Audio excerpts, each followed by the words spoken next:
avec ceux qui font l'actualité. On en parle beaucoup, évidemment. Cette affaire des soignants non vaccinés. Vont-ils être réintégrés ou non? Que font-ils? S'orientent-ils vers une nouvelle vie? On va en parler avec 3 membres du collectif Santé Saint-Nazaire. D'abord, Aurore Lamotte, vous êtes infirmière, bien que vous ne le soyez plus en ce moment, Aurore. Voilà. Brigitte Berton, vous êtes infirmière qui ne l'est plus. Voilà. C'est ça. Et puis on va parler aussi avec Christian Rossier qui suit bien ce dossier. Quelle est votre situation finalement financière? Parce que ça fait plusieurs mois que vous êtes obligé de vivre sans fiche de paye. Certains d'entre nous ont la chance d'avoir des conjoints qui travaillent. Personnellement, c'est pas mon cas parce qu'on est suspendus tous les deux. Donc on a 0 revenu, ni l'un ni l'autre. Ça fait maintenant 10 mois qu'on fait de l'aide alimentaire toutes les semaines. En fait, on fait les fins de marché à Saint-Nazaire et on a des commerçants qui sont vraiment très très généreux parce qu'ils ne se lassent pas de nous soutenir.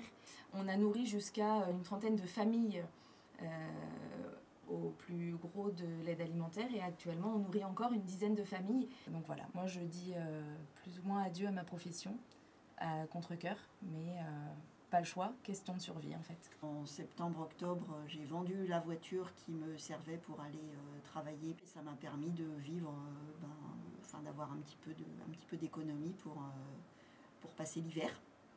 Et puis plus l'aide alimentaire qui remplit le frigo toutes les semaines. Donc c'est comme ça qu'on survit. On a rarement entendu un tel clivage dans la société que quand il y a eu ce débat entre les vaccinés et les non vaccinés. Je vais vous donner quelques arguments que j'entends des gens qui ne sont pas de votre avis et qui réagissent parfois avec véhémence. Voilà. C'est bien fait pour eux, ils n'avaient qu'à se faire vacciner. La France entière s'est fait vacciner. S'ils veulent rester au bord du trottoir, on les laisse au bord du trottoir jusqu'au bout. Voilà ce que j'entends. Petite chose, si les gens croient en leur vaccin, c'est quoi le problème d'avoir un non-vacciné en face si le vaccin est censé les protéger? Des questions qui ne se posent pas. En fait, aujourd'hui, on est devant une incohérence flagrante, puisque toutes les autorités publiques ou de santé reconnaissent que la vaccination n'empêche ni la contamination, ni la transmission. Ça n'a simplement aucun sens. Et je précise, vous l'avez aussi dit, vous n'êtes pas contre la vaccination.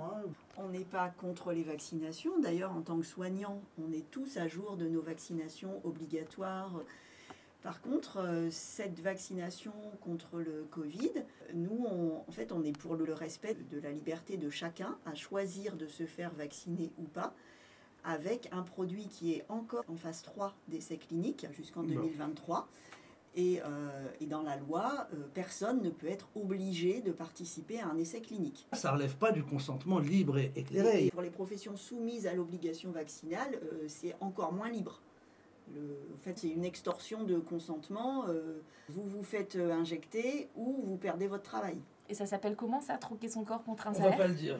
J'ai des collègues il n'y a pas longtemps qui m'ont dit, tu sais Aurore, finalement on t'envie. Donc moi j'ai pas de salaire depuis 10 mois et elles m'envient. Pourquoi? Parce qu'elles me disent, j'ai l'impression de m'être injecté un poison et je ne sais pas combien de temps ça va tenir.